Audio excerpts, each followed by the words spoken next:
Extra Point with Jerry Roberts of Guam Training every morning on The Ray Gibson Show. So many jobs, so little negotiation. Negotiation? I'm Jerry Roberts, and at 7:20 a.m. on The Ray Gibson Show, we'll offer up an idea that most workers have never thought about. You can find daily transcripts of The Extra Point at guamtraining.com. Tune in every weekday morning at 7:20 for The Extra Point with Jerry Roberts, brought to you by Guahan Insurance Services and First Hawaiian Bank on 93.3 The Point. The Ray Gibson Show is back here on The Point. Tune in every weekday morning for the best talk on Guam with Guam's most respected talk show host. The Point would also like to thank our business partners for their outstanding support. Subway, Nissan, Guam Hearing Doctors, and Ruby Tuesday. The Ray Gibson Show, weekday mornings from 6 to 10 on Guam's only FM News Talk Superstation, 93.3 The Point.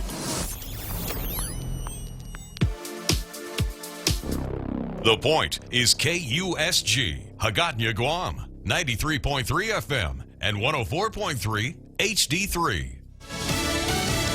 The inquiry widens. I'm Jack Callahan, Fox News. Congressional Democrats demanding more documents from the administration about the president's dealings with Ukraine. Defense Secretary Mark Esper and the White House Budget Director have been issued subpoenas from 3 House committees.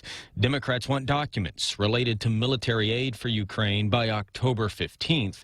The House Intelligence, Oversight, and Foreign Affairs committees are investigating whether the president withheld aid as leverage to get Ukraine to open an investigation into former Vice President and Democratic frontrunner Joe Biden and his son. Fox's Jared Halpern. President Trump says the inquiry is a scam, but admits it's making it harder to do his job. After those repeated claims of corruption from the president, Democrat presidential contender Joe Biden hitting back. Biden's latest attempt to convince primary voters his hands are clean comes in a Washington Post op-ed, which includes this line. Our first president, George Washington, famously could not tell a lie. President Trump seemingly cannot tell the truth about anything. The former VP insists he wants to focus on the issues, but the issues are missing from a new campaign commercial that focuses entirely on Trump. We're not going to let Donald Trump change the Democratic candidate. A new Fox News poll of Democratic primary voters in South Carolina finds Biden building on his base there with a sizable lead over second place Elizabeth Warren. Fox's Peter Ducey. The president says it was a promise made, his decision to pull U.S. troops out of the Kurdish region in Syria, but it's triggering criticism from both sides of the aisle in Congress. I understand both sides of it. I fully understand both sides of it. But I campaigned on the fact that I was going to bring our soldiers home and bring them home as rapidly as possible. Critics say the president is sacrificing the Kurds to a likely attack from Turkey. The president says he'll bring economic sanctions to bear if that happens.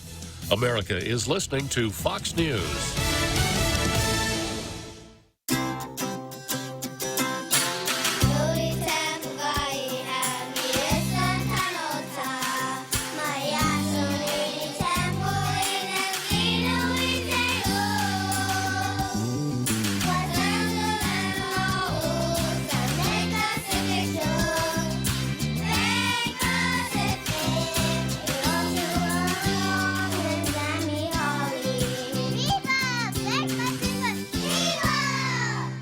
Chamorro Fusion Bistro brings you island hospitality with a true taste of modern Chamorro cuisine. A bistro look that feels like home. Their menu features local and traditional flavors with a twist. From their famous Kelaguen Hapa to fresh ahi poke salad and their award-winning barbecue ribs, Mezcla takes your favorite local dishes and serves them with extra flair that you'll only find at Mezcla Chamorro Fusion Bistro. Stop by their newest location in the Grand Plaza Hotel in Tumon. For reservations, call 969-2652. Mezcla, a true taste of Guam.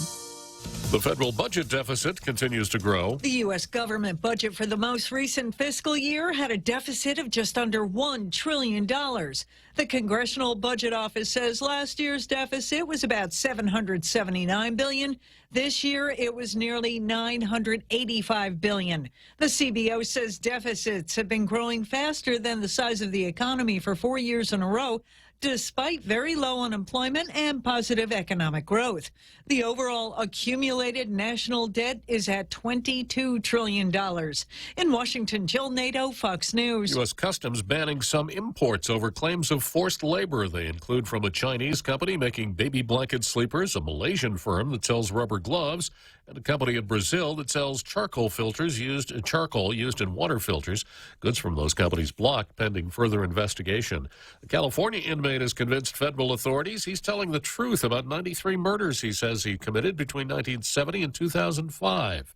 The FBI says that makes Samuel Little the most prolific serial killer in U.S. history. So far, 50 of his confessions have been verified. A microscopic killer suspected in the deaths of several babies in a Pennsylvania hospital. Officials at Geisinger Medical Center in Danville say 8 infants born less than 32 weeks into pregnancy were affected by what doctors believe is a waterborne germ that caused an infection. 3 of the babies died. The hospital is actively searching for the source of the germ and has sent other babies in the neonatal unit and some expectant moms to other facilities. Investigators say pinpointing the source could take weeks, but they are fairly certain the germ originated outside the hospital. More aggressive filtration and chlorination of water is being done as a precaution. Gernal Scott, Fox News. And in New York, I'm Jack Callahan. This is Fox News. It's a one-of-a-kind wine fundraiser. Guahan Sustainable Culture presents Wine in the Garden. The Hamamoto Gardens help support food sovereignty, security, and sustainability while sipping wines from around the world, surrounded by 50-some acres of beautiful farm and garden. Tickets are $75 each. Proceeds support education and outreach on how important, easy, and fun sustainable practices can be. Wine in the Garden is on Saturday evening, October 26, starting at 5. For more details, go to our website, gusustainable.org, or call 687-6491. Hi, welcome to this Subway ad for the all-new Pit Smoked Brisket. How would you like it? I'll take a man who knows what's what. Y'all know what? The all-new Pit Smoked Brisket at Subway is smoked slower than a slug going up a down escalator, that's what. I'm talking tender, juicy brisket, naturally pit smoked for at least 13 hours. What's more, it's got layer after layer of smoky flavor. Smoked cheddar and barbecue sauce on delicious Italian bread. Subway, make it what y'all want, what not. Limited time only at participating restaurants. Tall Tales with Bob Klitzkie is brought to you by Bank Pacific. Banking on the Pacific for 65 years. Welcome to Tall Tales with Bob Klitzkie, the only show on talk radio where common sense is a lot more common. Phone lines are now open at 888-TALK. That's 888-8255. And now, The Point proudly brings you Tall Tales with Senator Bob Klitzkie. A well-regulated militia being necessary. Whoa. I just washed out my mouth and I can't do a thing with it. A well-regulated militia being necessary to the security of a free state, the right of the people to keep and bear arms shall not be infringed. That's how we start the program every day. It kind of gives you a sense of the flavor of Tall Tales. We're constitutionalists here, we meaning the real Joe Cruz and I. We believe in a strict adherence to a conservative interpretation of the United States Constitution and all of the liberties and freedoms that it protects, one of which is the right to keep, at least keep, and perhaps bear arms.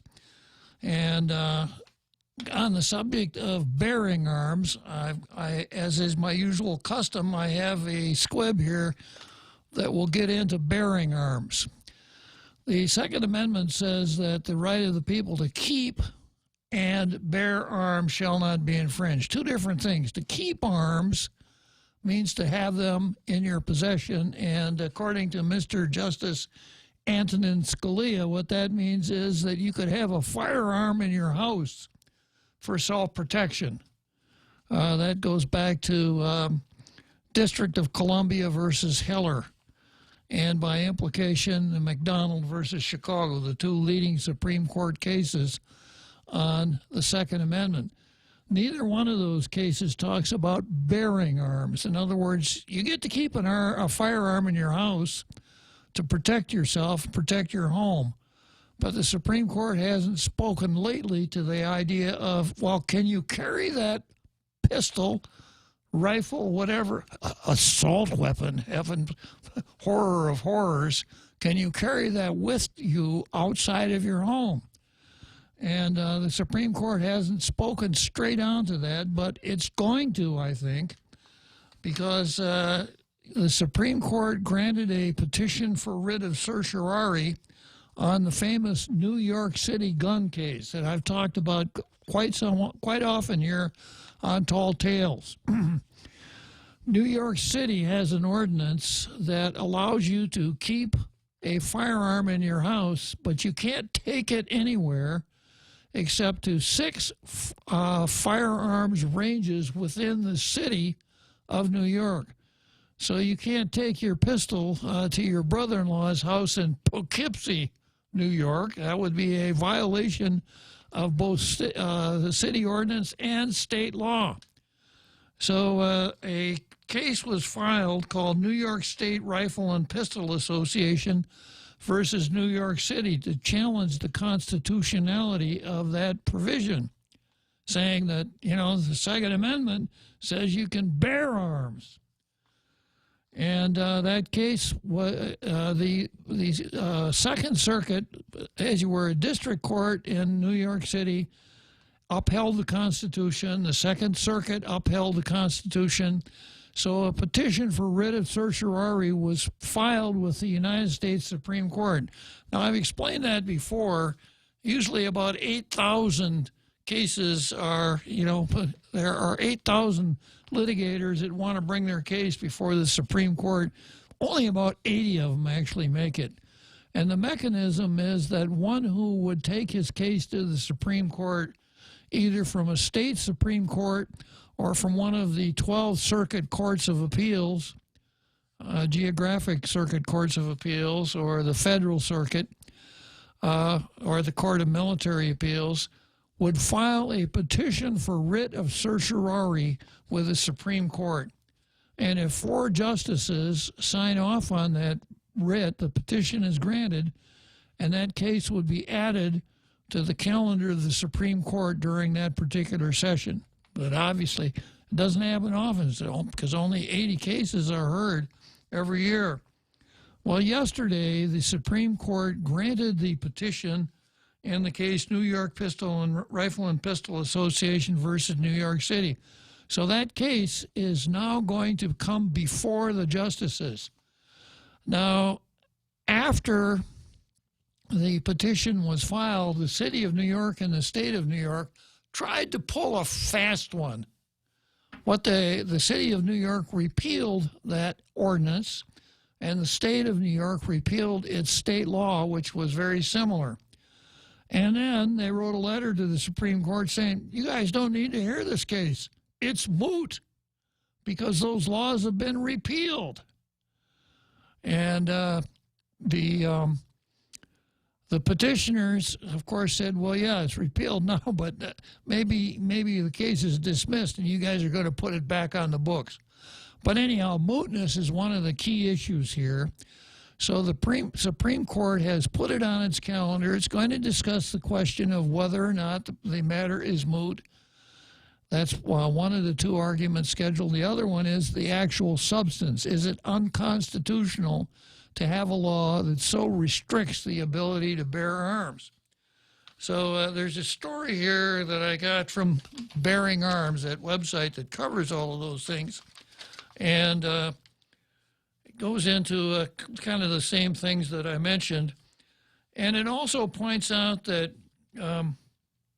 I'll just read a little bit of it here. Federal courts have upheld the law, but gun control advocates are so terrified of a reversal by the Supreme Court that they convinced New York City and New York State to change both local and state law in an attempt to avoid judicial scrutiny by the final arbiter of the justice system. So what they're afraid of is that once the Supreme Court gets a hold of this, they're going to wind up with a decision that they really, really hate. That'll really open up the whole idea of bearing arms in public places. And then the article goes on to say 5 Democrat senators even threatened the court with restructuring if it moved forward with the case. So this is what that's about. You may have remembered reading this in the news. There was an article that said Democrats warned Supreme Court it's too unhealthy to hear gun case. A Senate Democrat warned the Supreme Court this week not to hear a case involving a New York City gun control law, saying the GOP-appointed majority is too tainted to deliver a valid ruling. Now, this Senator Sheldon Whitehouse and 4 other senators submitted an amicus curiae brief to the Supreme Court, a friend of the court brief. They're not actually parties, but when one files an amicus brief with the Supreme Court, what he's saying, well, I've been gone too long, real true. What they are saying, right? Yeah, it's only one person, so it's got to be they. Yeah.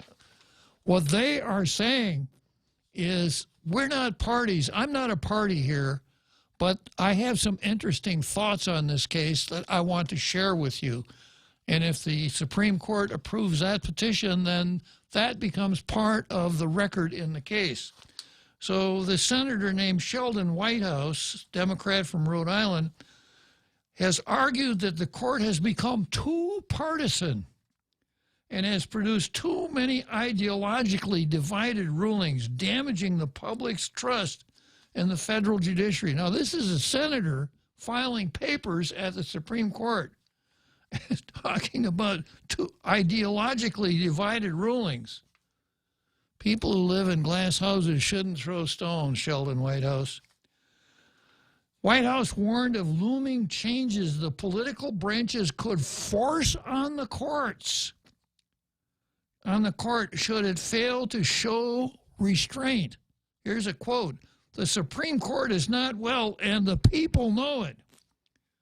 Whitehouse argued in his brief, perhaps the court can heal itself before the public demands it to be restructured in order to reduce the influence of politics, particularly on the urgent issue of gun control. A nation desperately needs it to heal. So one of the things they're talking about, the Democrats are talking about, well, what we need, 9 justices aren't enough.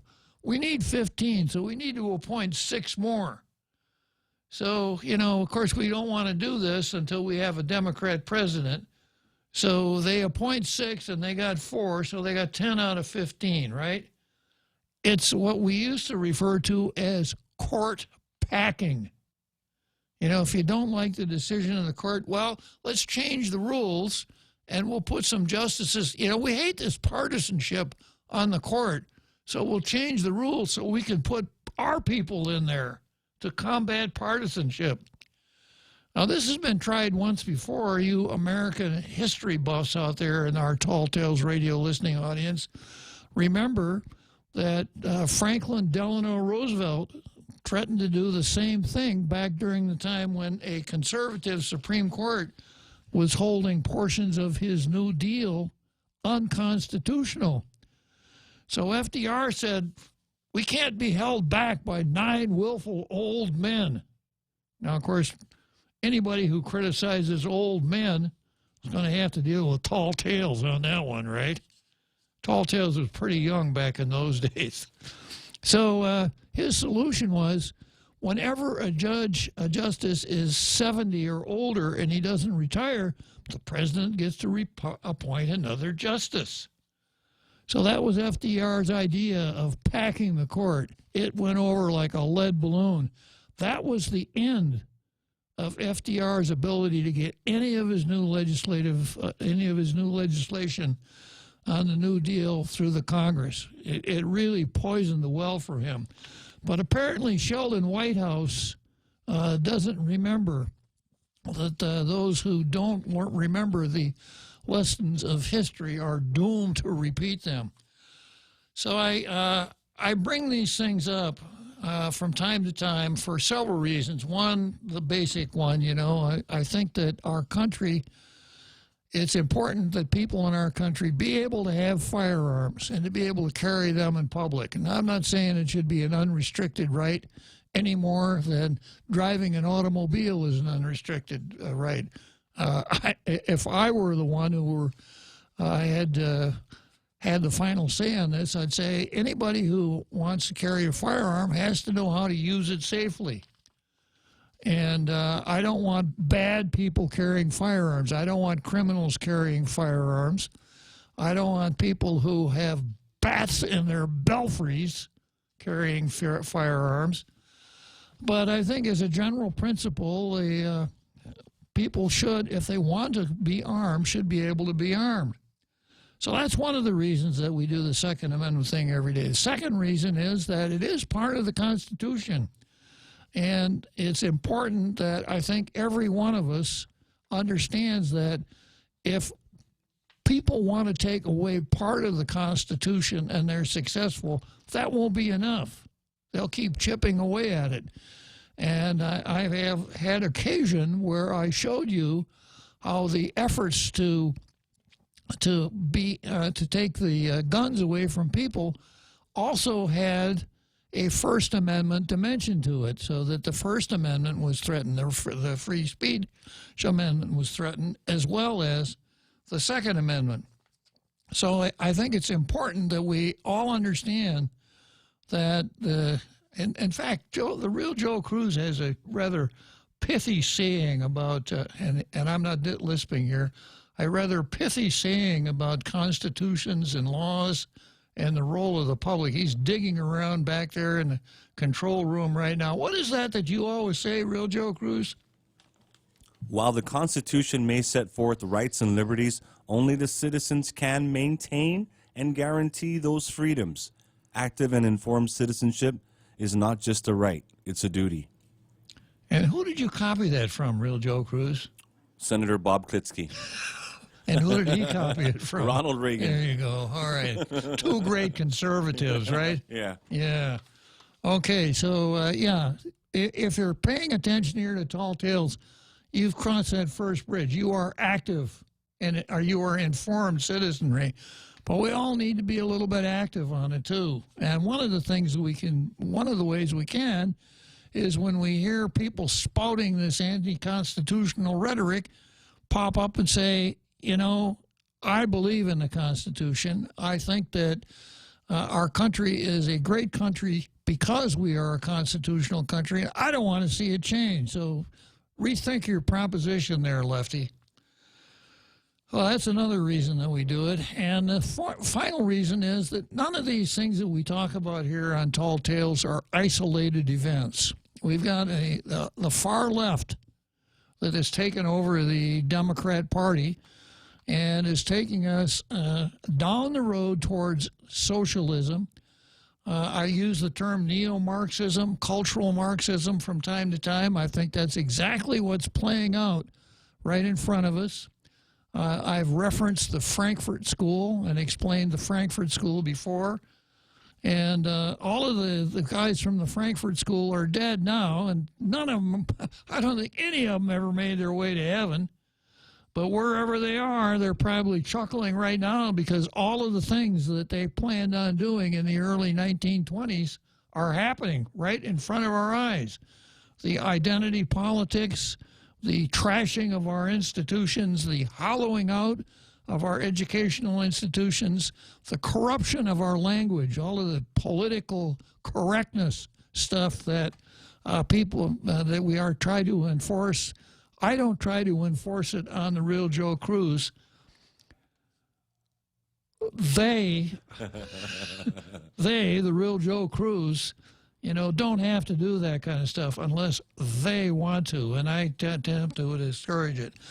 So that's another reason that we spend time here on the Second Amendment. It's a part of the Constitution that's relatively easy to understand. It is under attack. And it's under attack by the same group the far left in the Democrat Party that is attacking all of our institutions and kind of attempting to gaslight us, if you understand the term gaslight. In other words, to take things that we thought we knew for absolute sure and make us doubt our own perception of what is correct and what is true and what is right.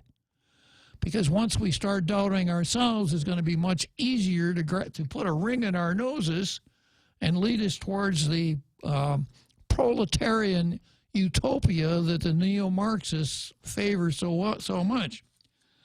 So, and that's where so much of this stuff comes in. You know, we were, all of our lives, we've known that there were men and women, and that a man and a woman had to, were complementary one to the other, and it took both of them to create new life, a baby.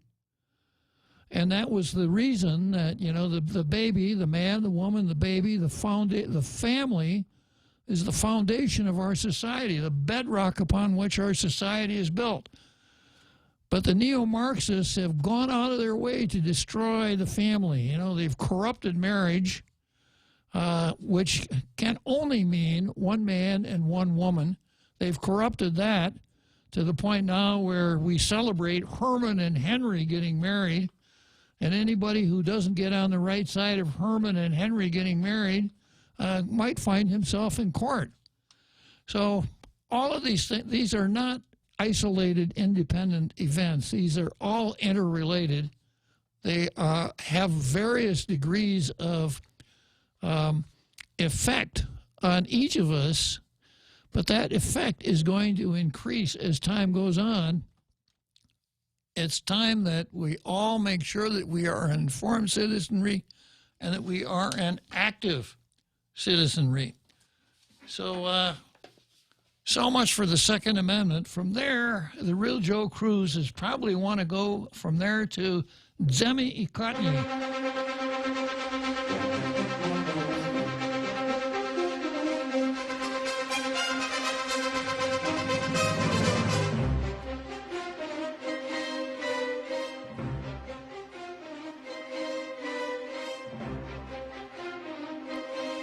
So, Zemi Ikotny, that's our local equivalent of Meet the Press, where we compare the editorials of our two daily newspapers. I go through, I'm armed with my famous blue pencil here. I go through these editorials. I look for mistakes, you know, confessions of an English teacher. I look for grammatical mistakes. I look for errors in English usage. I look for factual errors. And I test the proposition that the editorial makes, if any, against my own sense of, you know, of what I would refer to as right reason. Unfortunately, a lot of times editorials really don't take any kind of a position that could be tested against anything. Today's a really good example. We start out with the Daily News. The Guam Daily News might as well call itself the Washington, D.C. Daily News, or today the Chicago Daily News, because what they put on what they, I think, laughingly refer to as the editorial page of the Daily News came from the Chicago Tribune editorial board. So it's a long way from Guam to Chicago. And if you've never been to Chicago, I can tell you from personal experience, you ain't missed much. So what wisdom we can gather from Chicago, I guess we could learn something about gun control from the folks in Chicago. That is how not to do it. But anyhow, today's Daily News editorial came from the Chicago Tribune editorial board, and here's the title of it. Small seats finally get FAA tests. So the editorial talks about the fact that seats in airlines are getting smaller over the years, and people who ride in airplanes are getting bigger over the years, especially the posterior portion of those passengers. So if you have to ride back there in tourist class, it gets pretty crowded and pretty uncomfortable. So this editorial talks about the FAA testing to see if there is a safety dimension in the size of those seats, whether they're actually safe or not. I can't tell you how concerned every time I try not to think about this after, say, 7 o'clock at night, because if I were thinking about it when I hit the sack, I would not be able to go to sleep. I would be at my wit's end thinking, the seats in airplanes are getting smaller and the passengers are getting bigger. What are we going to do? So that's what the Daily News wrote about today. They get worse and worse. They're running about 1 or 2 real editorials a week now, and they're borrowing stuff from Gannett, USA Today, and finally Chicago. There's a newspaper in my hometown called the Elkhorn Independent. Maybe I should send the address of the Elkhorn Independent out of the Daily. It only comes out once a week. You might see it on the paper. Really? Yeah, I could cancel my subscription to the Independent because they run it in the Daily News. Anyhow, I think it's pretty safe to say that the Daily News is not going to get the Blue Star today. In fact, the count, Daryl kept track of the count while I was gone. It's now up to 146 for the Post, 55 for the Daily News. Yeah. Okay, well, and today, not much competition from the Post either. Here's the headline from the Post editorial. We must be careful about what we share on social media. The internet and social media have changed the way news and information are shared. They're powerful tools, but when misused, can risk people's safety or cause unnecessary worry. Information spreads faster and wider today than it ever has before, thanks to WhatsApp, Facebook, Instagram, Twitter, and the many other social media platforms. People are able to share personal news about achievements, celebrations, or family tragedies, or what they had for dinner, or what their little kid looks like when he's riding his bicycle. All of this really important stuff. These days, a few taps or a simple voice command can share a message that will reach hundreds, even thousands or more people in places that are oceans apart within minutes.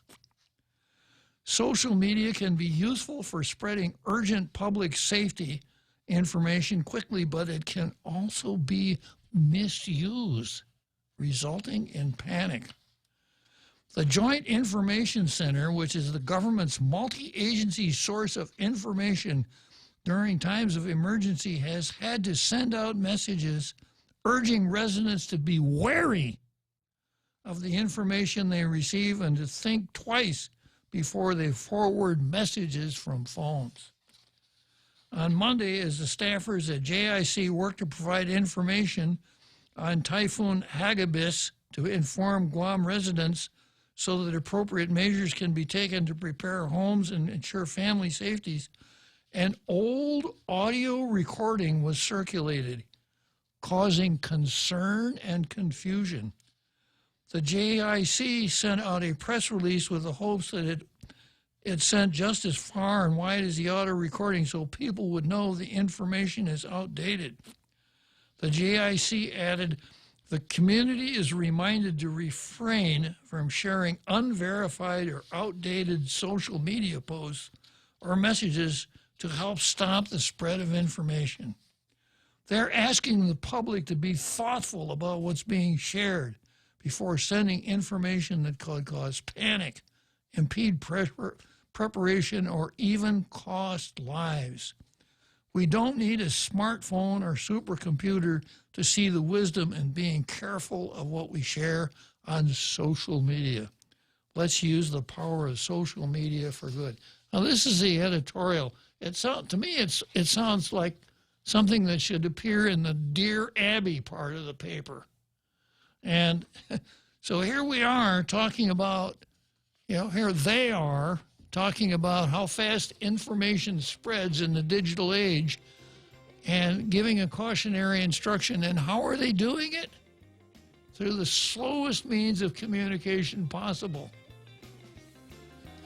All right, well, I got a break coming up here. We'll take our rest, and we'll come back to the card. First thing on the card is Mike San Nicolas versus Governor Lou Leon Guerrero. So you're going to want to listen to that one.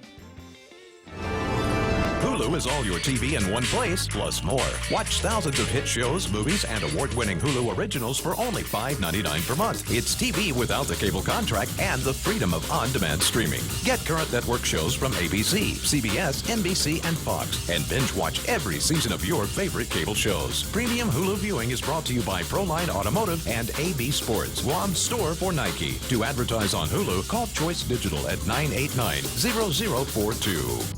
Hey, do you know what time the bank closes? I need to deposit my check. You know you can do that from your phone. I can?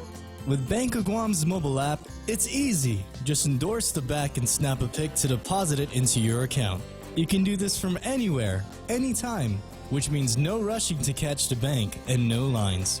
With Bank of Guam's mobile app and online banking, we're always open. Visit bankofguam.com for more information. Bank of Guam, the People's Bank. Member FDIC. Tall Tales with Bob Klitzkie is brought to you by American Water Tech, a passion for improving lives through better water. Now, more Tall Tales with Bob Klitzkie. Spitting truth like watermelon seeds at a summer picnic. Call now, 888-TALK, 888-8255.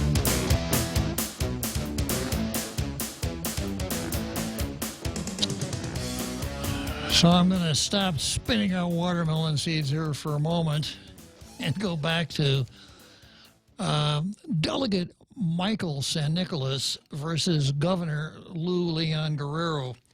Now, there's a story in the Post. Governor hopes Senate will pass war claims bill by November. Now, this is the same Governor Lou Leon Guerrero who teamed up with Speaker Tina Rose Muñoz Barnes to do a workaround to get around the problem created by former Delegate Madeline Bordallo, whose bill was flawed.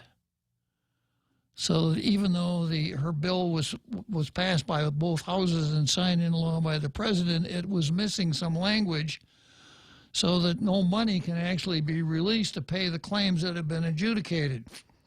So Tina and Lou had this plan. Well, we'll pay the money. We'll pay out of the local funds, and then we'll have the feds reimburse us. And we really want to have this done before Liberation Day. Remember that? They were going to, they're going to really do it up for Liberation Day because, and of course, they had a chance to do some really heavy-duty virtue signaling there. Our Manamco have been waiting for so long, and we love them so much, and we've got to try to help them, and on and on and on, that same old tired repetition of things that everybody knows about and don't need to be told. So that's what happened, and San Nicolas said, hey, you guys, I'm working this through the Congress. What you're doing is not going to help, and it could be counterproductive.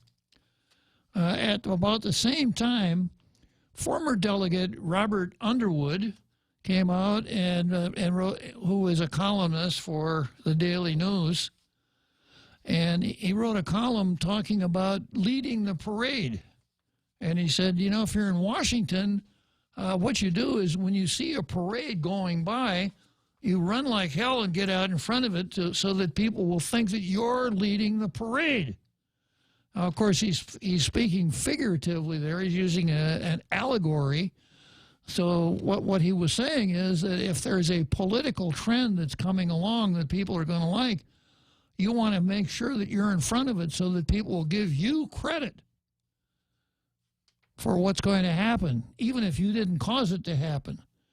So San Nicolas grabbed a hold of this and was doing what needed to be done. But Lou and Tina wanted to lead that parade, so they came along with their elbows flying and elbowed San Nicolas out of the way, saying, well, we're going to get this done by Liberation Day for our Madamco. And that was July the 21st. It is now October the 8th. Now we're talking about getting it done by November. Now, this article doesn't say November of what particular year. So it could be November of 2021. I suspect that Lou and Tina hope if it's November 2021, it would be before the election and not after, especially Tina. So here's what the story says. Governor Lulian Guerrero is hoping the Senate will pass the federal claims correction bill by November. H.R. 1365 was introduced by Guam delegate Mike San Nicolas. It remains under consideration by the Senate's Judiciary Committee after it was passed by the House in July.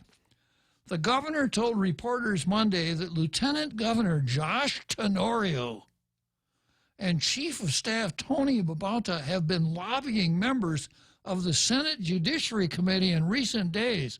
Now, if that doesn't do it, talk about sending a couple of heavyweights to Washington, right?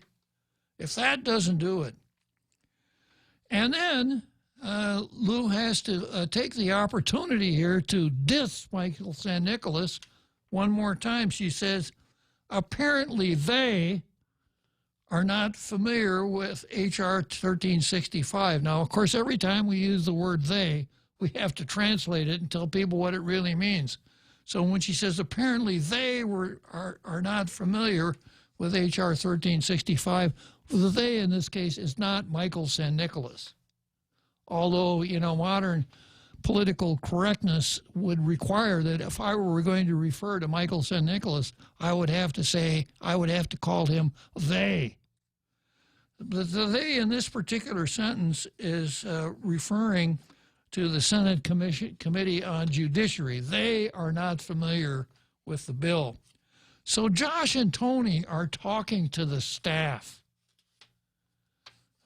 Josh and Tony, of course, are, trying to get out there in front of the parade so that if the Senate passes the correction bill, Josh and Tony can come back, on white horses, say, well, we did it. We talked to the staff. We caused it to happen. Pay no attention to that little man over there named Michael San Nicolas because he didn't work with the staff of the Judiciary Committee. Governor Leon Guerrero said they spoke with members of Republican Senator Lindsey Graham's staff last week. Senator Graham is the chairman of the Senate Judiciary Committee. The governor said she is scheduled to speak on the phone Tuesday with members of DIFI's staff. Senator Feinstein is a ranking Democrat member of the Judiciary Committee. A phone call from Lou is really going to move that one along. Speaker Tina Rose Munya Barnes' war claims measure in the Guam legislature, Bill 181-35, this is the one that was, when it would pass, was going to put the money in the hands of the Madamco by Liberation Day. Bill 181-35 was scheduled for discussion during last week's session, but the governor asked the speaker to postpone consideration of her measure until it's known what course the Senate Judiciary Committee will follow. In other words, both of them realized that Bill 181 looks like a bill, but it really has no effect at all. The governor said she views the local war reparations measure as enhancing and complementing San Nicolas' efforts. And that's why she had to say that apparently the members of the Judiciary Committee didn't know what San Nicolas was trying to do. During the legislature's August session, Delegate San Nicolas urged Guam senators not to pass the local war reparations bill, saying it could jeopardize passage of his war claims correction measure in the Senate, which seems logical to me. anybody who didn't want that bill to pass for any reason or for no reason at all come along and say, well, look, San Nicolas, you don't know what's going on in your own district. Your own people back there in your district are going to take care of this, so why do we need to move it through the Senate? So that was what the story read. It was in today's Post. And, both the Daily News and the Post, in fact, KUAN, PNC also have a place following a story where readers can comment on the story, and those comments are written up in the paper. Now, the Daily News, like everything else they do, the mechanics of actually getting to the comments are so hard that oftentimes I can't waste the time clicking to try to get the thing to open up. Post isn't like that. Like almost everything the Post does, it's pretty easy. So there was a comment underneath that story by guess who? A certain Michael San Nicolas. The story comes out and San Nicolas is right in there with his comment. So I copied and pasted that comment onto the back of my piece of paper here, and I think it's pretty newsworthy, so I'm going to read it. This is what Michael San Nicolas said. Apparently they're, meaning the Senate, not very familiar. That was a quote. With H.R. 1365, said the governor. So Josh and Tony are talking to the staff. What a horrible untruth to say to our people. We've been engaging Senate leadership and staff for weeks. Even the Republicans were out here weeks before, quote, Josh and Tony, close quote, were talking to Senate staff. So saying they aren't familiar is just a flat-out lie. Yeah. Josh and Tony, okay, this is going to move now because Lou sent Josh and Tony to talk to Lindsey Graham. Yeah. And I could just imagine, when those guys are walking up the steps of the Senate office building, a buzz goes through the whole building. Hey, you know what? Josh and Tony from Guam are here to talk to you. Yeah. Exactly. Yeah, I mean, it's the buzz, right? Yeah. We've been engaging Senate leadership and staff for weeks. Even the Republicans were out here weeks before. Josh and Tony were talking with Senate staff. So saying they aren't familiar is just a flat-out lie. Quit wasting local taxpayer dollars, flying your staff around D.C. pretending to do the work of my office. It is not only a waste of time, it is making Guam look bad because members of Congress see your misrepresentations and find it insulting to the work that is done in Washington. Well, apparently that was the entire drill here with the governor's statements. See who we can insult. We'll start out and we'll insult Michael San Nicolas, and then we'll insult the members of the staff of the Senate Judiciary Committee, and we'll throw in Lindsey Graham and DIFI for good measure. Next paragraph. We are well aware of a possible November passage of the bill, but are not making any announcements so as not to create false hopes. Certainly on this issue is key. But again, you're jumping the gun, you're meaning Governor Leon Guerrero, on announcing potential progress on 1365 because the Senate shot down your local Bill 181 war claims idea. We know this even though you are trying to hide it. So a little behind-the-scenes information. According to San Nicolas here, the Senate didn't like Tina's Bill 181. And behind the scenes, it was shot down. But, of course, Lou and Tina don't want anybody to know that because that was their ticket to the front of the parade. The last sentence. This is a suggestion to the governor. Try leading instead of politicking for a change. The island needs a governor. So, thus saith Michael San Nicholas. A nice little spat here, and I have to, I guess I have to show my gratitude to all of the parties here. First of all, to Josh and Tony, because they're really essential items. You know, when the chips are down, who are you going to call? It's not Ghostbusters, Josh and Tony, right? Yeah. So thank you, Governor Lulian Guerrero, and thank you, Michael San Nicholas, for giving me a real nice item on the card here. It makes the job of the talk radio host just that much easier when one side wants to cut down the other one to get to the front of the parade, and the second folks are saying, hey, stop doing that. You're just lying to the people. This is kind of the essence of what we're looking for here on Tall Tales. We're looking for what's really going on and not being confused with the images that politicians create. You scholars who studied the allegory of the cave by Plato, you remember that from your excellent course in philosophy or maybe even literature? The shadows flashing on the wall of the cave are not reality. And that's what the people down in Adelup want us to see, the images instead of the real facts. Okay, so that's MSN versus Lou LG. Second item on the calendar, on the card here, is Tall Tales versus Corruption. And I got to this at about the end of the program yesterday. It deals with Dominic Muñoz. Wow, already, huh? Okay. Well, we'll take a short break here, and I'll come back to Tall Tales versus Corruption.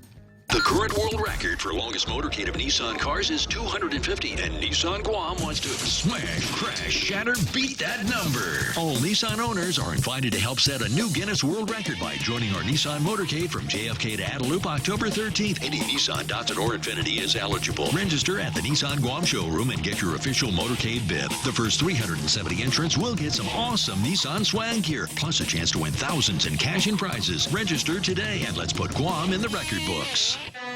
Here at APL, our core values give the company its heart and soul. Whether it's connecting your business with our global network through our newly enhanced service or investing our efforts into giving back to the community, APL is committed to serving you. We humbly honor the opportunity to find innovative solutions for you and your business. To learn more about our enhanced service, call 588-4651 or visit www.apl.com/Guam for more details.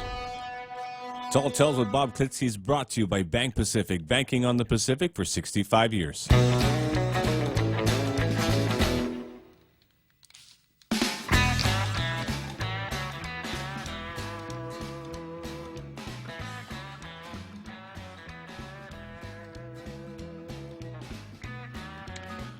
Yeah, so I got Tall Tales versus Corruption next on the card, but maybe we'll take just a minute here to do the welcome back Cotter routine here, and I'm going to talk about who's on Facebook. Welcome back.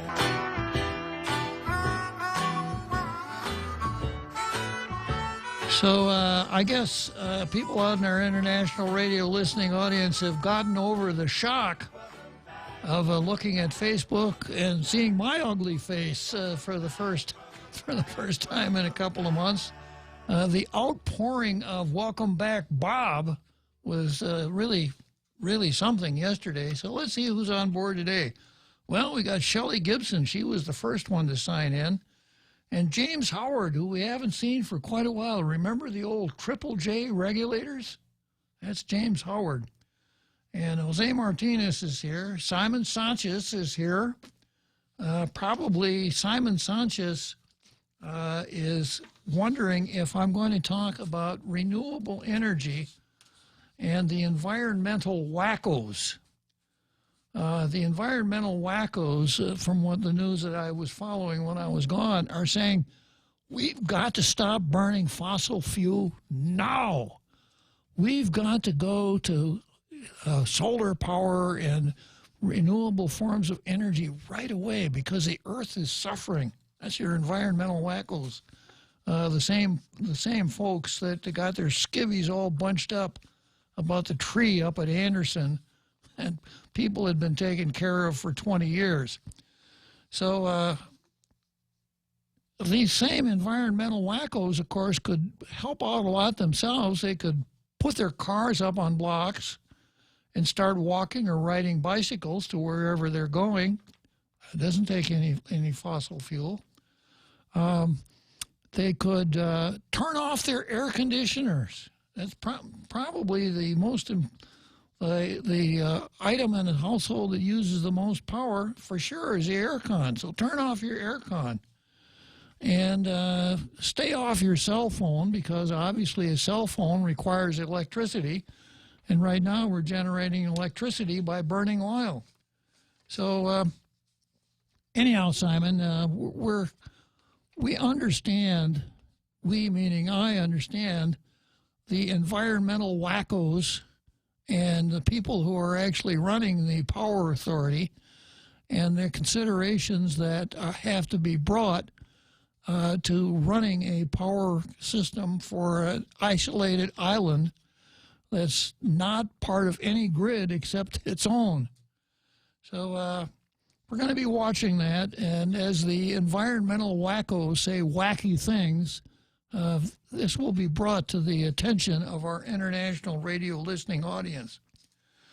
Okay, so Simon's on board. We got James Howard again, half-a-day Judge Bob, the Grand Master of the Tall Tales Regulators. Well, that's a nice title. And then I've got Ishmael Velez, who's a regular, half-a-day Bob, time to shoot, move, and communicate. That's what soldiers and Marines do. They shoot, move, and communicate. And I guess we would do that figuratively here on Tall Tales. We don't have a gun in the studio. I don't have a gun. Maybe. I don't have a gun in the studio. Maybe we don't have a gun in the studio. Yeah. Yeah, we don't have a sign on the front of the building that says this is a gun-free zone. Yeah. Okay, so we've got, let's see, James Howard. Judge Bob, did you watch the veteran meeting with the MSN, the Devil Dog? At the end was awesome. No, I didn't watch that. And I didn't know that MSN is a devil dog. Devil dog is a name that is applied to Marines, and you don't know why, but I'm going to tell you. At the Battle of Belleau Wood in World War I, Germans versus American Marines, right? The Germans said that the American Marines fought like Teufelhunde, devil dogs. So that's been a sobriquet of Marines ever since that Battle of Belleau Wood. So if Michael St. Nicholas fought like a devil dog, that's really something. We've got Pierre Tarine. Good afternoon, Judge. Ishmael Velez, time to hit the road. But how about MSN laying the smackdown if you smell what St. Nicholas is cooking? What do you think he's cooking, real Joe Cruz? A can of whoop. All right. And then Sherry Uriarte is here. Mark Cruz, Belen Seidel. Mark Cruz, welcome back. Tom Van Ingen, have you opened the Tom line yet? Yeah, Tom lines are wide open. All right. Well, Tom Van Ingen is here on Facebook. Welcome back to Guam and Tall Tales, Senator. Rico's here. Good afternoon, Judge Bob. Nate horned in. James Howard, they can try and take our guns if you can find them. Okay. James Howard, Turkey just invaded Syria today and the U.S. pulled out. And the old saying is, discretion is the better part of valor. Jose Martinez is here. Roland Torres. James Howard, power to the people. I think that was a comment on my Second Amendment homily this afternoon. Tim Rohr's here. Hello, Tim. James Howard, Pierre Tyreen. Well done, Bob. You sure smote that first argument. And let's see, we got a caller here on line 1. It's our Carl. Okay, well, let's see what our Carl has to say here in the last 2 minutes before the big halftime show. Good afternoon, our Carl. Hey, good afternoon, Bob. I was enjoying your reading of Delegate St. Nicholas' comments in response to that news story. And he comes under some fire because people would like to see him kind of get in lockstep. I'm not for that. Maybe he gets a little feisty sometimes, but maybe I'll call back right after the news. I hear the music in the background. Yeah, sounds like you got something to say, Carl. So call back right after the big halftime show, okay? I will. Very good, Carl.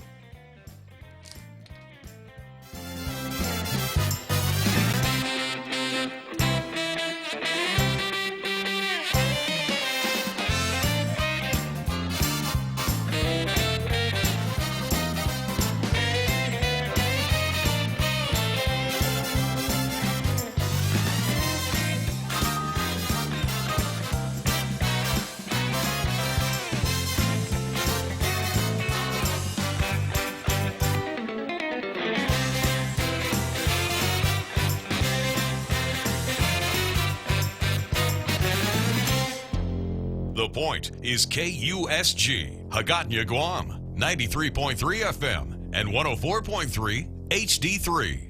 He says he promised America first. I'm Jack Callahan, Fox News. And President Trump is defending his decision to pull back some troops in Syria as a campaign promise kept. Once we captured ISIS, I don't want to stay there for the next 40 years. Not going to do anything. The end game is going to be the same. But critics say the move puts Kurdish forces, who helped the U.S. rout ISIS from Syria, in jeopardy of an attack by Turkey. Senator and Democrat presidential candidate Kamala Harris among them. We as Americans have always been respected when we stand with our allies and when we are loyal to those who have stood with us.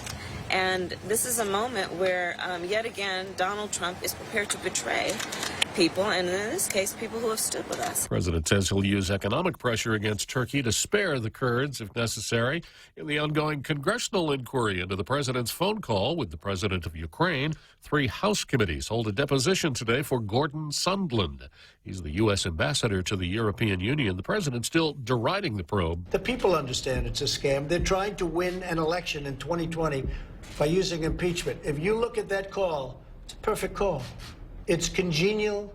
There was no pressure. The committees have also demanded more documents from both the Pentagon and the Office of Budget and Management over the delay in military funding for Ukraine.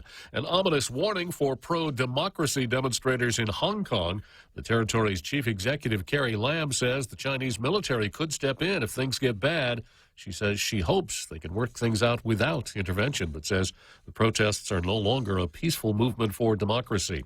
In the baseball playoffs, the New York Yankees beat the Minnesota Twins 5-1 Monday night. That gives them a 3-game sweep in the AL Division Series. The Yankees advance to the League Championship Series to face the winner of Houston and Tampa Bay. The Astros lead that 2-1. America is listening to Fox News.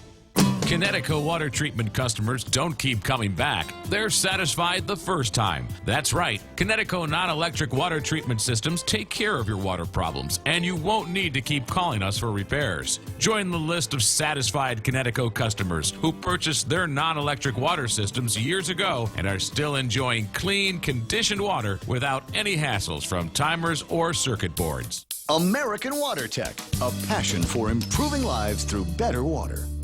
Take Care Wellness presents the 7th Save the Susu Dance Fitness Fundraiser, October 19th from 6 to 8 p.m. at Teason High School. Tickets are $10 in advance, $15 the day of the event, and $5 for kids ages 6 to 12. Tickets are available at Take Care Wellness, Guam Cancer Care, and through Marissa Collins. Grand prize for the raffle is a round-trip ticket to Asia or Micronesia from United Airlines. All proceeds benefit Guam Cancer Care. This message is made possible by the stations of Choice Broadcasting. The Jewish High Holy Days continue tonight with the start of Yom Kippur. Yom Kippur, or the Day of Atonement, begins tonight at sundown. It's the second holy observance in the beginning of the Jewish calendar year, known as the Days of Awe, and is filled with special yearly liturgies.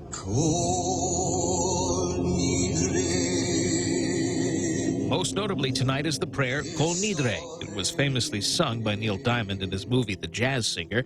The prayer, believed composed in the First Common Era century and in Aramaic, not Hebrew, requests that God free the worshiper from vows of self-improvement made last Yom Kippur that went unfulfilled. Yom Kippur also requires a day-long fast, but many rabbis caution people to keep taking medications or to eat to avoid illness.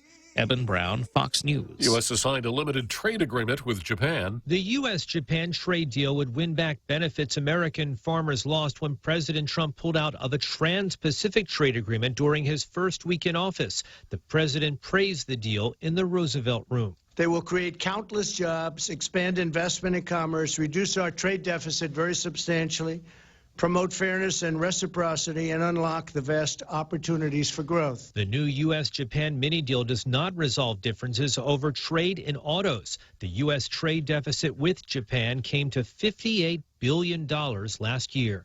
At the White House, John Decker, Fox News. In Connecticut, they've exhumed the bodies of two victims of the 1944 Hartford Circus fire in the hopes of identifying a Vermont woman who's been missing since then. Granddaughter of one of the women has submitted DNA for testing. It could take months for the results to come back. The fire in the Big Top of the Ringling Brothers Barnum and Bailey Circus that year killed 188 people, injured nearly 700. I'm Jack Callahan. This is Fox News. Want 10% off your next flight to the U.S.? Now through October 31, receive 10% off select United Airlines flights to the U.S. when you purchase your ticket with your United credit card or United Mileage Plus credit card from First Hawaiian Bank. Use promo code FHB019 when booking your flight. With a travel sale like this, you could wake up to a different sunrise in any part of the U.S. Visit FHB.com/United Fair Sale 19 to learn more. Terms and conditions and restrictions apply. First Hawaiian Bank, member FDIC. Are you ready for some football? The Ray Gibson Show has got your NFL fix every Friday on Sports with Blake. Get the latest updates as Blake and Mike break down the upcoming action. Get your game on with the boys on the hotline, 888-TALK, or sound off on Facebook Live at thepoint.gu. League members get a chance to win some awesome prizes that get you through the NFL season. The NFL Picks on the Ray Gibson Show is brought to you by Current Guam with special thanks to GTA. Tall Tales with Bob Klitzkie is brought to you by Bank Pacific. Banking on the Pacific for 65 years.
So here we are, back again after that big halftime show that we enjoy every day at 1700 here on Tall Tales. The marching band, the drill team, the synchronized card section up in the stands, and that barrage of cannon fire at the end of the show.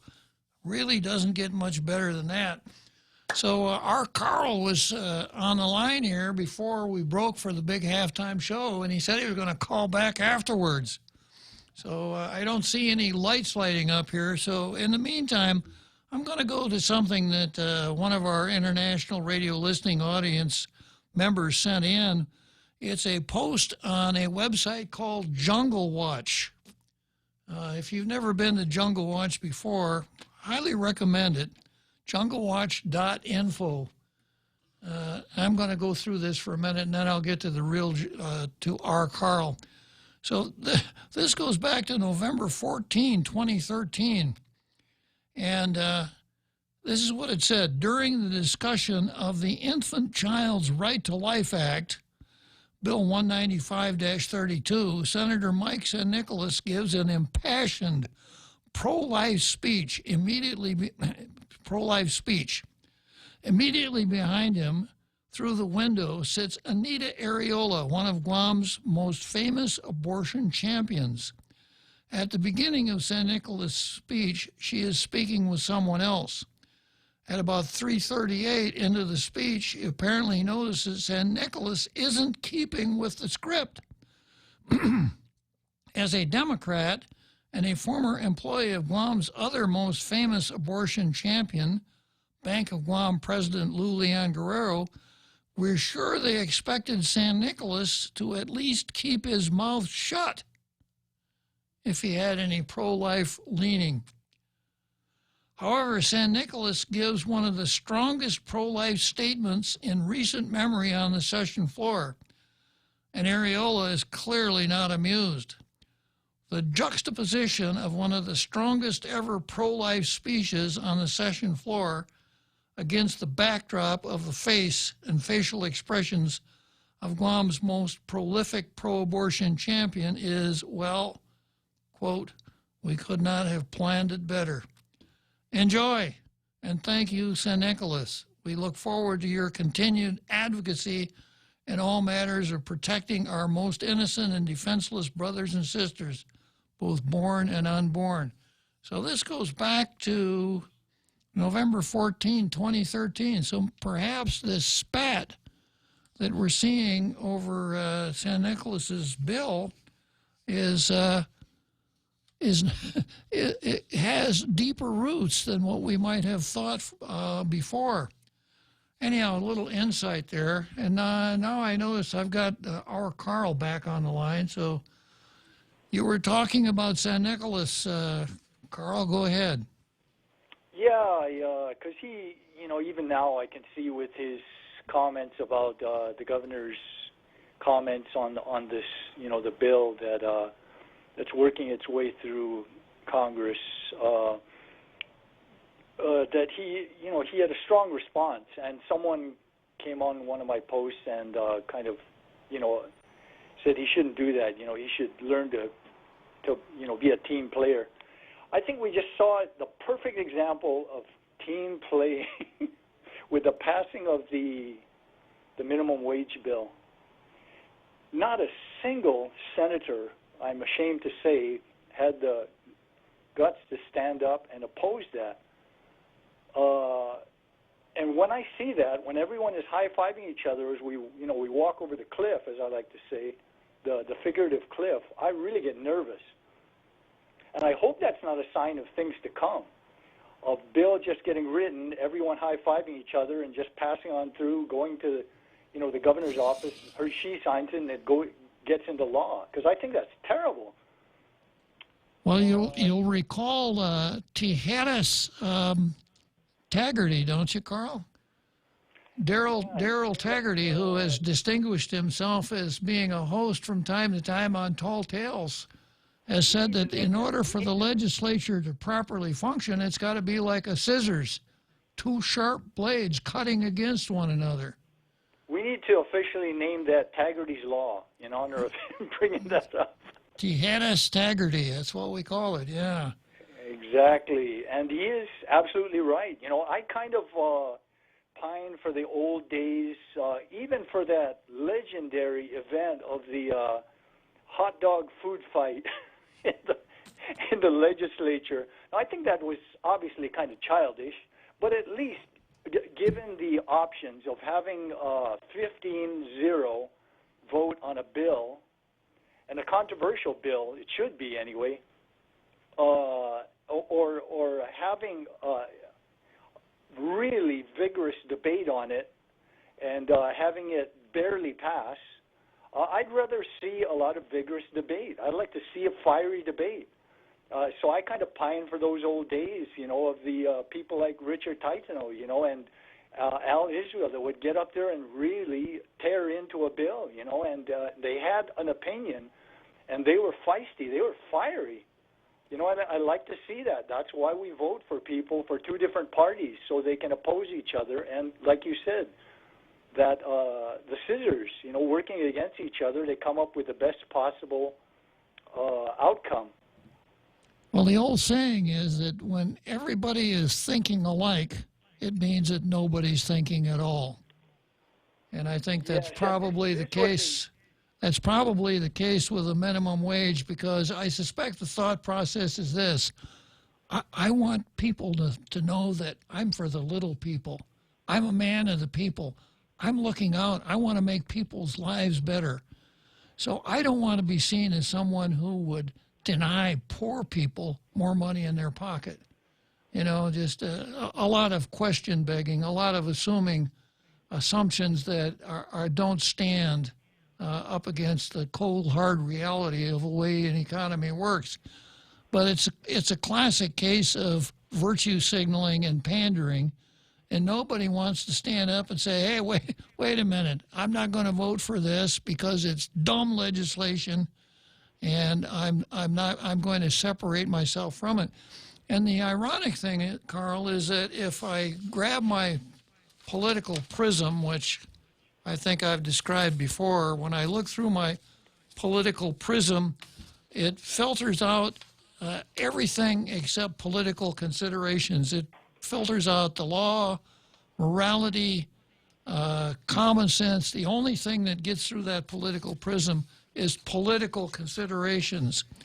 So if the vote went down 14-1 on the minimum wage bill, if I were in the legislature, for political reasons, I would want to be the one. Because the one that's going to get the most earned media is the one, not the other 14.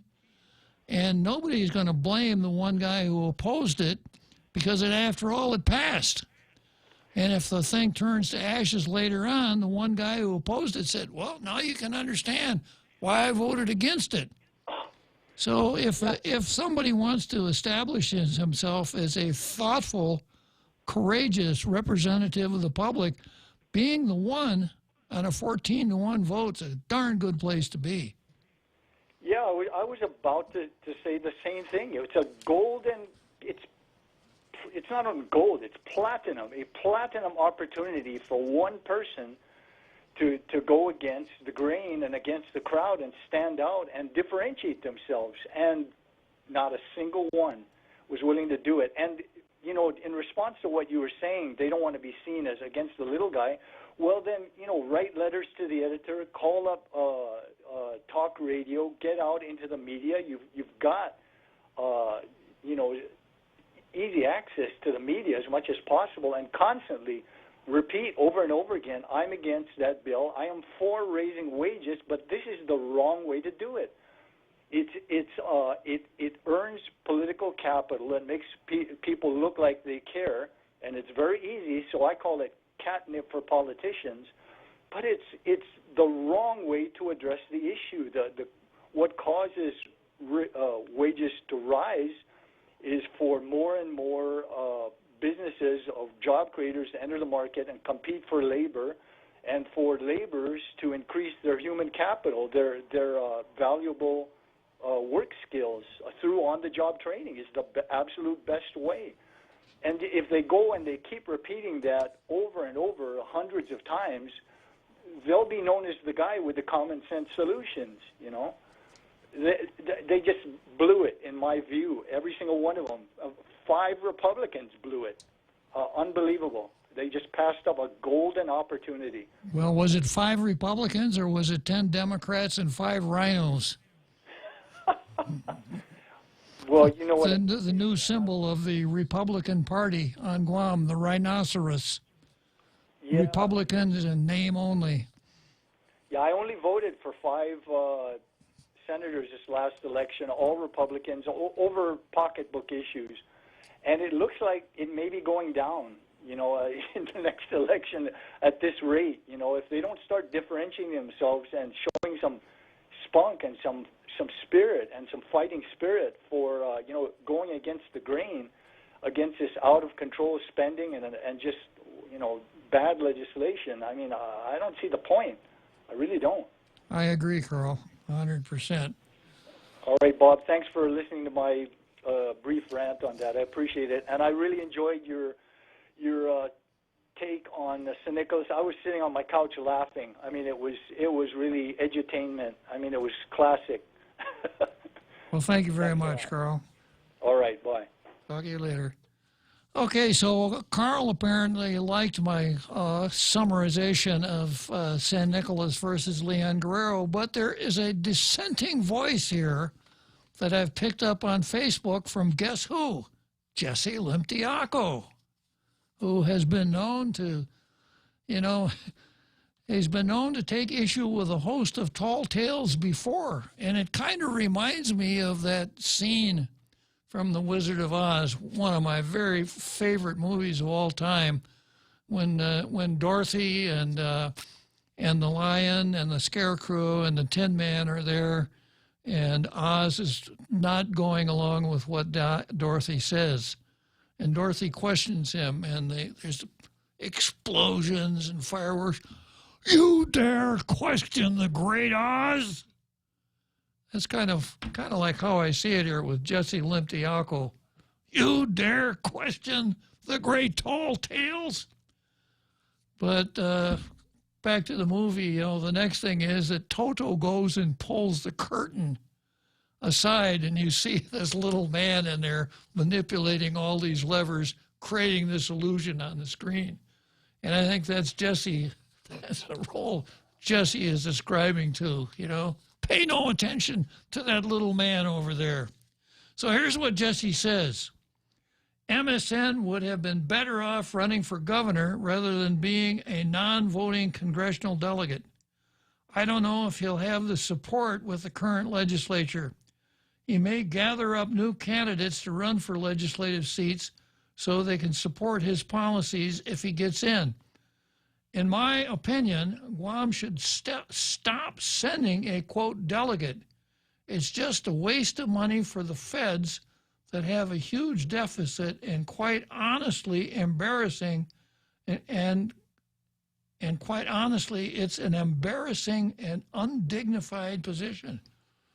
Well, okay, there's an old saying that people have opinions, and I disagree with just about everything that Jesse says here.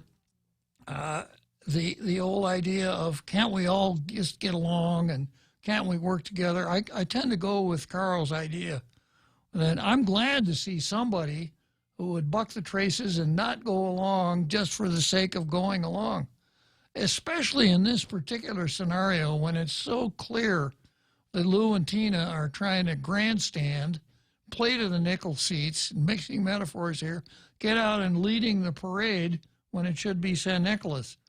I don't see anything undignified about being a delegate to Congress. If you've ever been back there, you walk through the House office buildings, you'll find that the Guam delegate has an office just like everybody else in the House office building.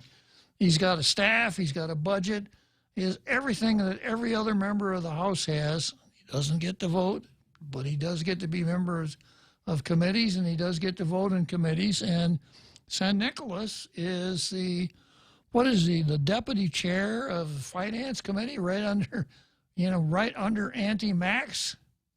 So he's got a pretty important position in Congress for a freshman. So I think that having a delegate in Congress is something that is very important and something that I wouldn't want us to ever think about not doing anymore. Jesse goes on, okay, Carl, so don't vote for them next time. Where's the violin? Okay, a little sarcasm there. A little sarcasm there, Jesse. Hey, sarcasm? That's my job. And then Carl comes back and says, SMH. My 5 may go down to 4 or 3. So that's where we are with with San Nicolas versus Leon Guerrero, and I expect that we'll be back to that again tomorrow. Okay, then I was going to talk about tall tales versus corruption, and this is the matter. I talked about it yesterday. I didn't quite finish it.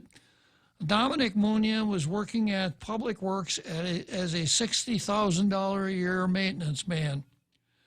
A couple weeks after the election, he went to the port at $134,314 a year. So I was wondering what happened to him after the election that made him worth over twice as much at the port than he had been worth at the Department of Public Works? Or was it the other way around? Was Public Works getting a $134,000 employee only paying $60,000 a year? And then to carry it farther, apparently at Public Works, Dominic had a 2008 Ford 350 truck.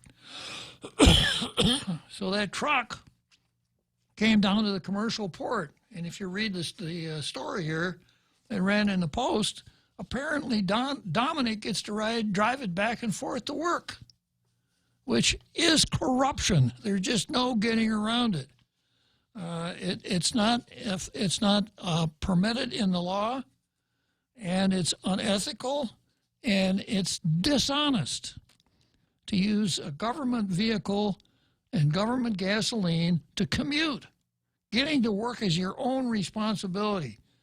Now, with a small footnote there, if a government employee is subject to being called out after regular hours for an emergency and has some equipment in his truck or his car that he needs for the emergency, I would make the exception.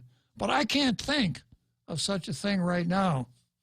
There was a time when we allowed police officers to take their motorcycles home, to ride a motorcycle back and forth to work, kind of the same logic. But other than that, I don't see it. So what we're doing is we're giving a benefit to someone who works for the government.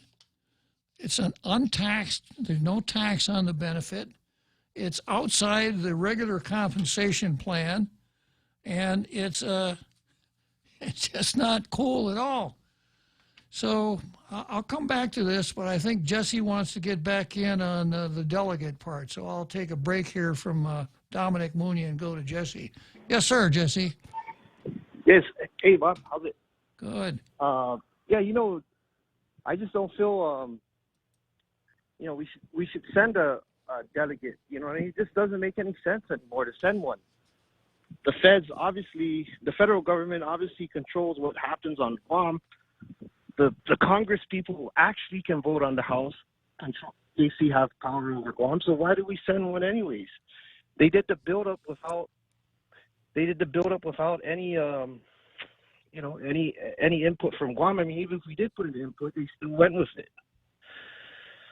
Then he comes and it's an embarrassment. They come here to the island, do this town hall with this veteran chair, and it's just, I don't know.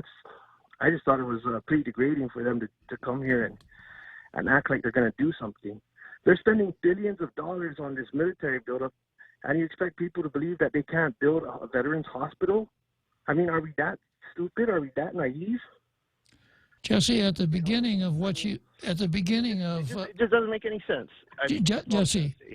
Jesse, at the beginning of what you said, I feel.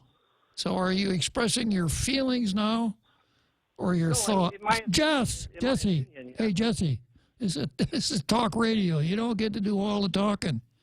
Okay, so are you expressing the way you feel or are you expressing the product of a thought process? Well, it's my opinion, it's talk radio, so I'm just calling in to say how I feel and voice my opinion on air. Okay, so your opinion is based on your feeling, not on a thought process. No, it's based on both, on feelings and a thought process. You know what I mean? Okay, so let's take it in that light. Let's take it as a thought process. So Congress has the ability to pass laws that affect Guam, right? Congress is made up of 400. Jesse, okay.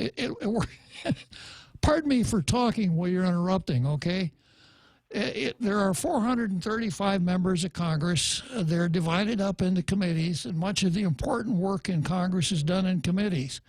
Now, if someone has the ability to affect your particular situation, do you think it's always a waste of time to talk to that person and advocate your position? Or should you just shut up and stand back and hope for the best? Keep your fingers crossed and hope for the best. I think you know the answer to that question. So by having a delegate in Congress, and as I explained, it's all of the perks of any other congressman, has the ability to associate with other congressmen, has the ability to sit on committee, has a vote in committee, can participate in log rolling just like a voting member of Congress.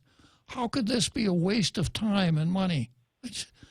I feel that it's a valuable asset for a territory. Well, I disagree with you on that, though. That's for sure. You know, how many years have we done this? Over 50 years now since we had a non-voting delegate. No, it hasn't been that long. Well, it's almost nearly. Then it's nearly, and I'm just it doesn't make any sense. We have this build up. Look at this H-2 visa that they only are allowing Philippine workers to work on the base, not outside. No, Jesse, no Philippine workers are allowed anywhere. Well, they're saying that it has to be military related. Right? Well, the latest, if you follow the news, the United States said no more alien labor from the Philippines, period. Okay, well, and then, but that's what I'm saying. In a sense, then that means Guam, a lot of Guam's alien workers are from the Philippines. Not anymore. Well, they're saying that there's challenges of Mexicans coming to Guam and other people from other countries, and it's going to be hard for contractors to deal with these people. So not having a delegate in Congress would make this better. Yeah, because it doesn't matter what is it doing for Guam, really. What are they doing for Guam? Well, as I said, they are. As I said, any sense? Not just Guam, all the territories. I beg your pardon?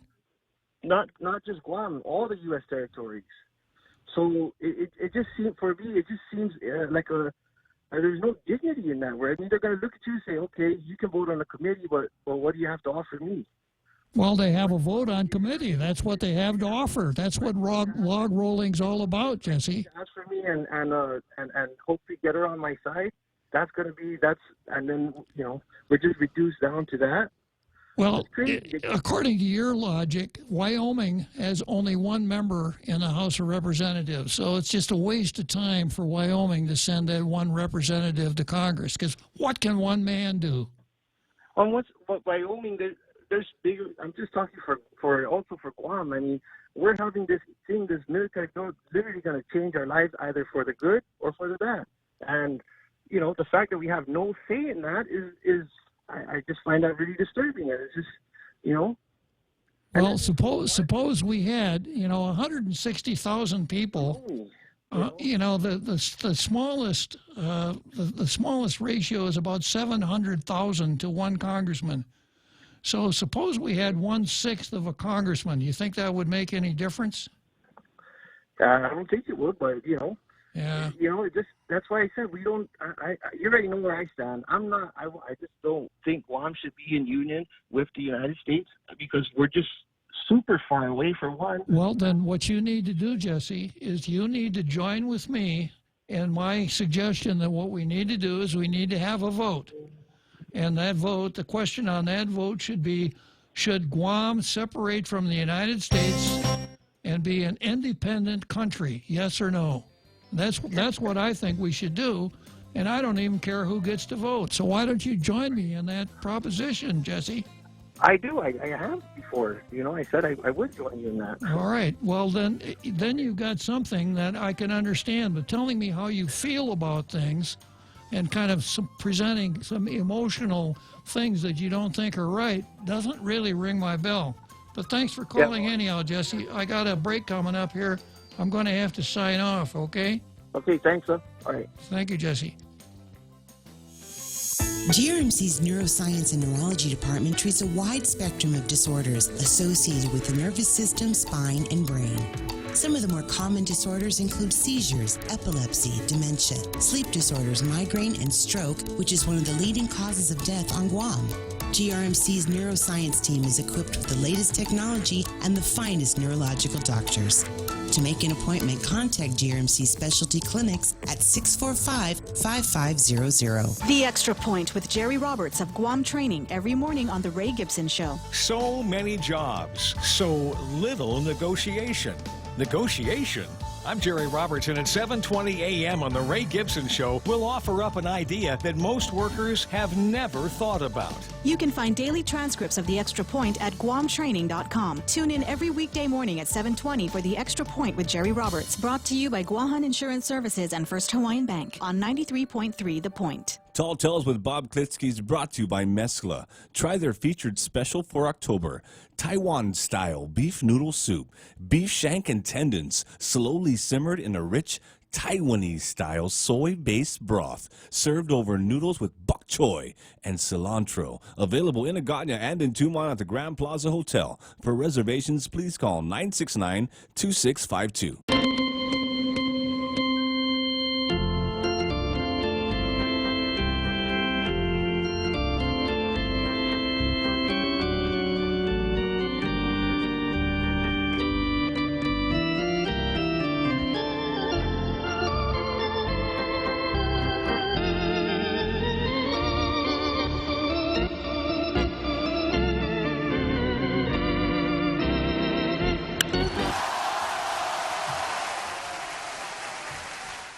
Hard hit ball to center field, bleachers, Wrigley Field, seventh inning stretch, Tall Tales.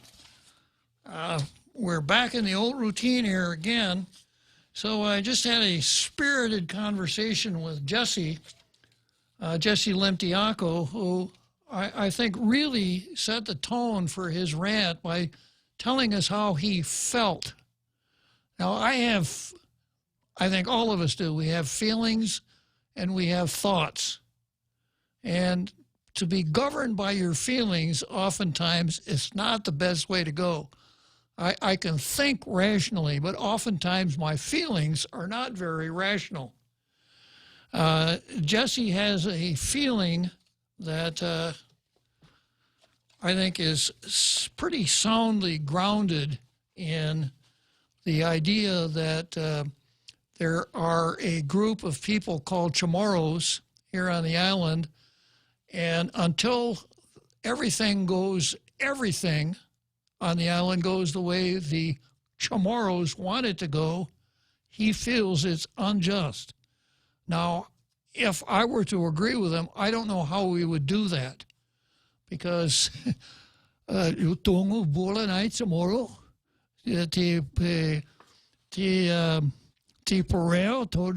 not all the same. They have different ideas about how things should be done. So to present yourself the way Jesse does, as though you are the voice of that group and you're being unfairly treated at every turn of the road, is a feeling. I don't see it as a thought process. I've pointed out here in the program more than once that our biggest problems are how many of us there are and where we are. There are only 160,000 people on a very small island, which is 1,500 miles away from anything else. So we aren't able to do the same things that larger communities closer to the rest of the United States are able to accomplish. So let's see here.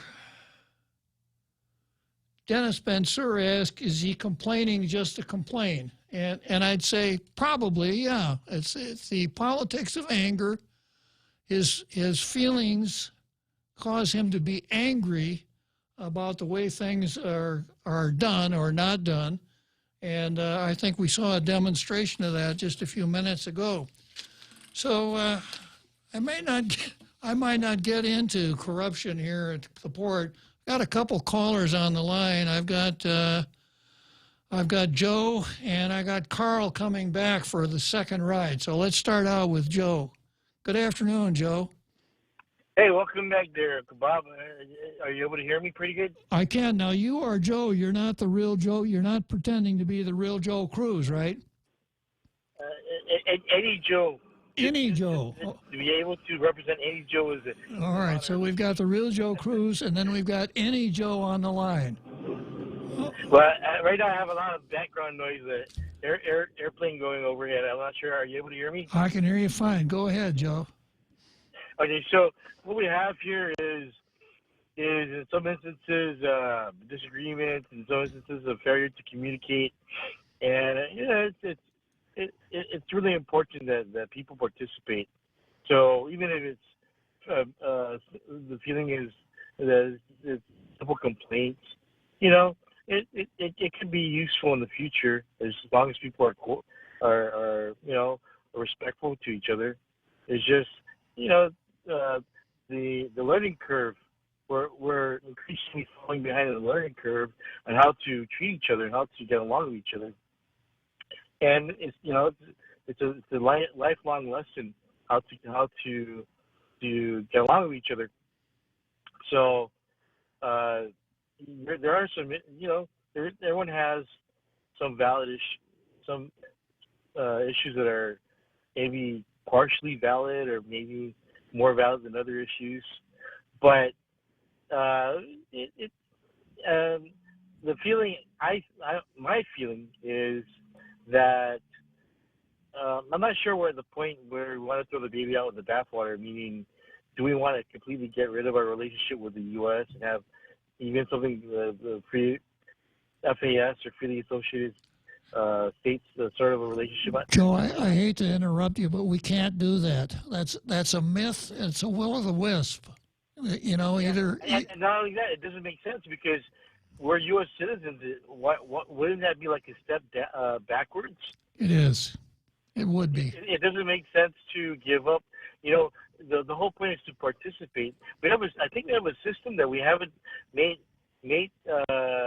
well use of, primarily because we were such a far distance from Washington D.C.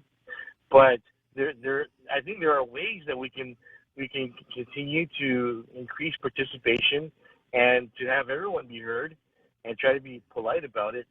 But I kind of feel for everyone. Everyone, when people are upset, the Christian thing is to try to be considerate, and not cause more conflict. I think. By the way, Uncle Bob, are you going to be involved with this 40-day thing, pro-life against abortion thing? That I think they're based outside the Toowoomba Church. Are you involved in that? I don't know anything about it, Joe. I've been gone for a while. I'm not sure how much you get involved with the hierarchy of the archdiocese, but I've seen you protest on occasion, and I'm guessing possibly that you're part of some parish. I am, yeah. Mm-hmm. Yeah. So but hey, thanks for letting people be heard. It's just I think we just if we try to stay considerate to each other. I'm trying to figure out was St. Nicholas, was he considered being inconsiderate, or was he just trying to follow the timeline? And because the news made it seem as though he wasn't letting enough people talk. What is your take on that? You're a veteran. You mean at the Veterans Town Hall? Yes, sir. Yeah, I don't know. I wasn't here. I didn't go, and I haven't really talked to anybody who was there, so I can't comment on it, Joe.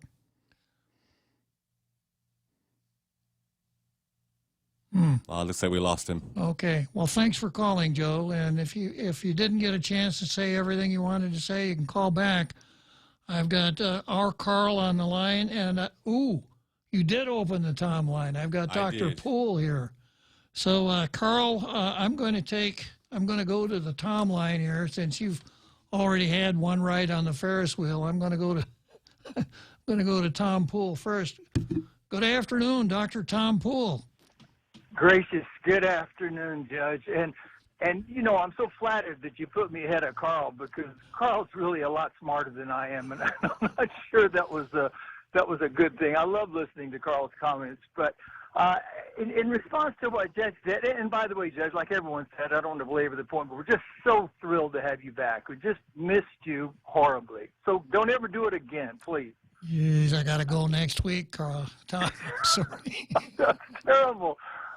Anyway, I would like for you to help me think or say all of the different ways, the different kinds of support we get from the federal government that costs us nothing.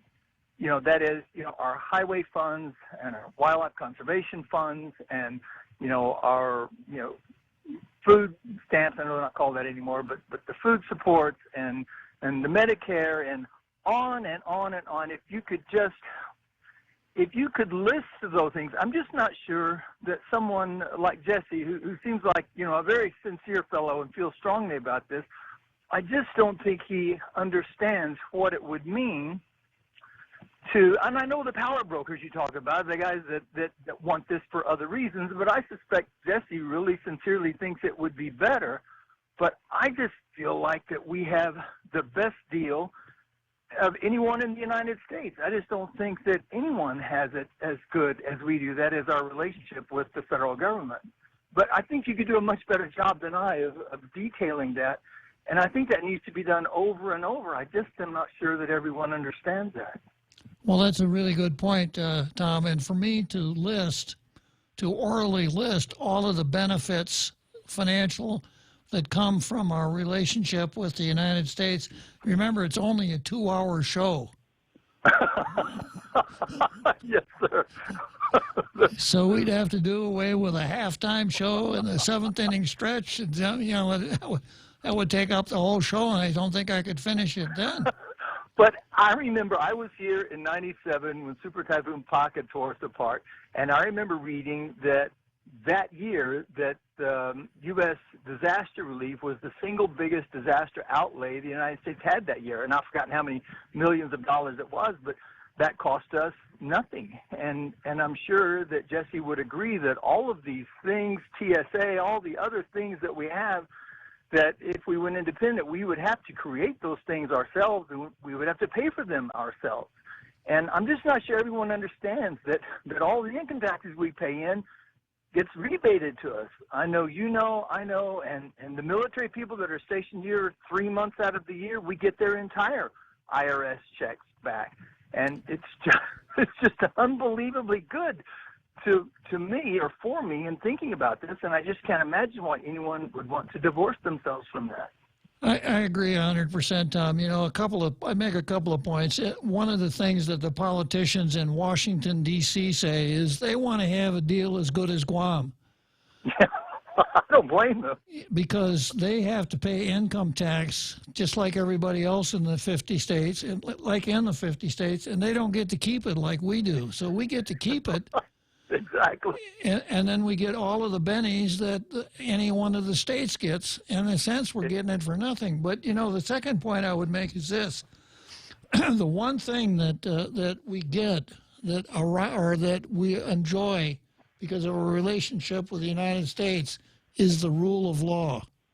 Now, sometimes we get a little bit upset with this judge or that judge or whatever, but we are a society that's governed by the rule of law, which if you look at other countries around the world, especially the former colonies, that doesn't necessarily follow that when a country separates, a territory separates from the mother country, that the concept of the rule of law will be complied with. I don't want to take a chance on that. Oh, I agree.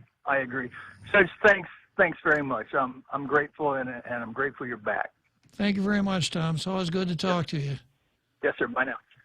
So the Tom line is open, and I guess the Carl, Carl, call back. Yeah, somebody's calling back. Maybe it's Carl. We had 3 callers calling back. Yeah, call back, Carl. For some reason, I lost you there. But I want to get you back on.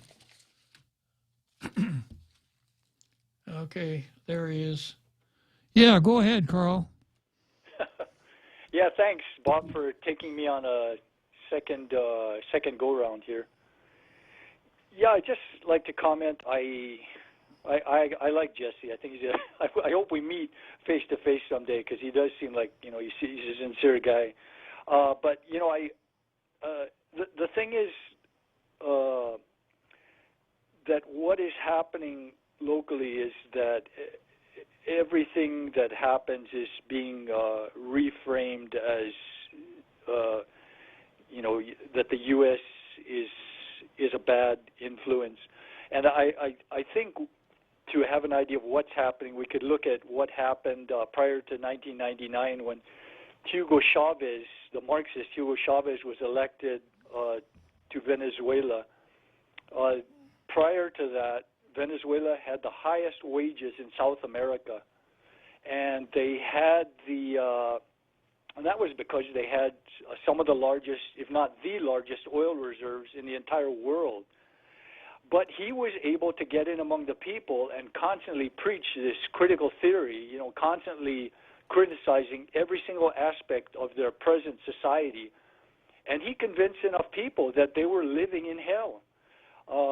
Venezuela had some issues. They had some corruption problems because money was falling from the sky because of their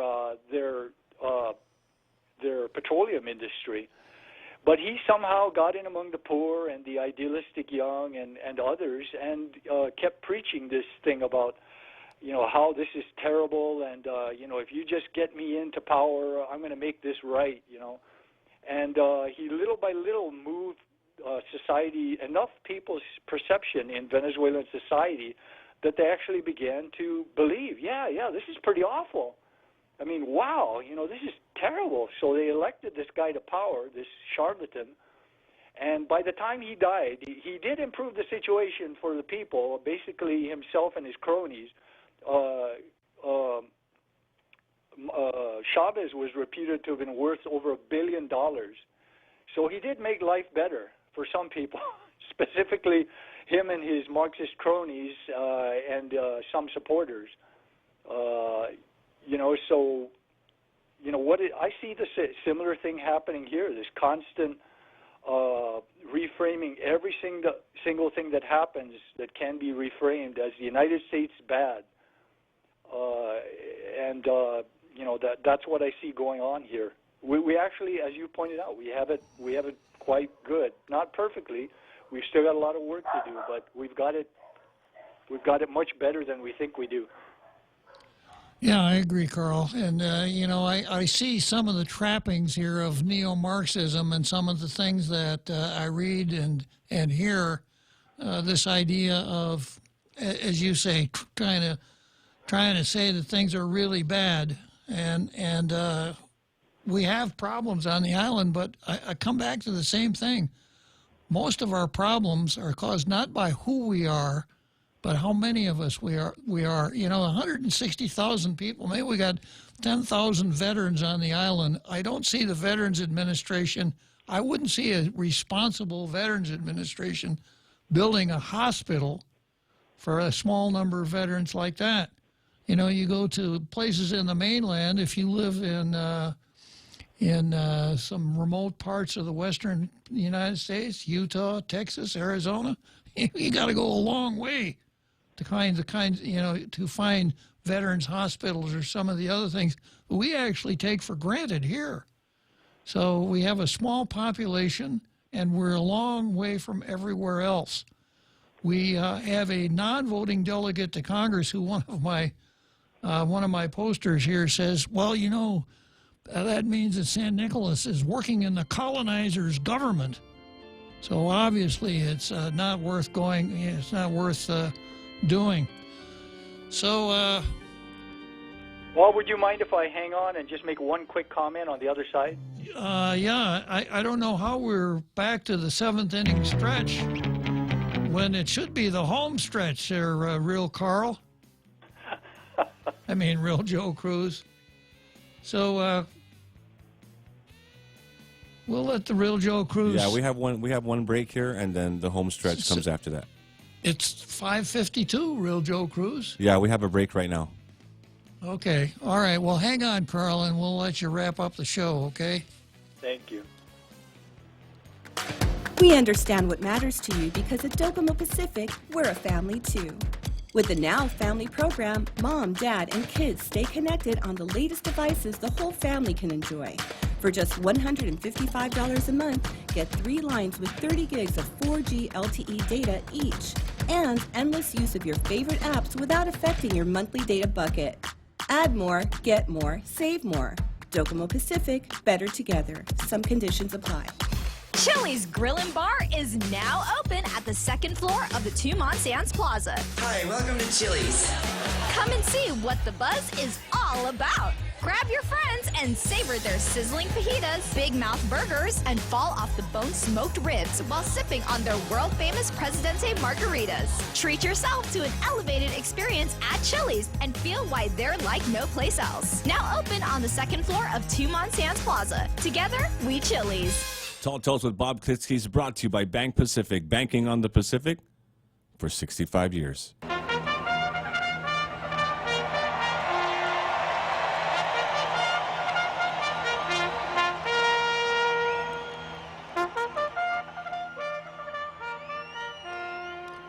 So here we are at Churchill Downs, Louisville, Kentucky, and we're seeing a groom shepherd his horse into the starting gate here for the Kentucky Derby, and the groom's name is Our Carl.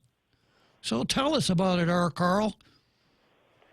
Yeah, I'd just like to make one last quick point. The bottom 6 lowest population states in the union all have 1 representative.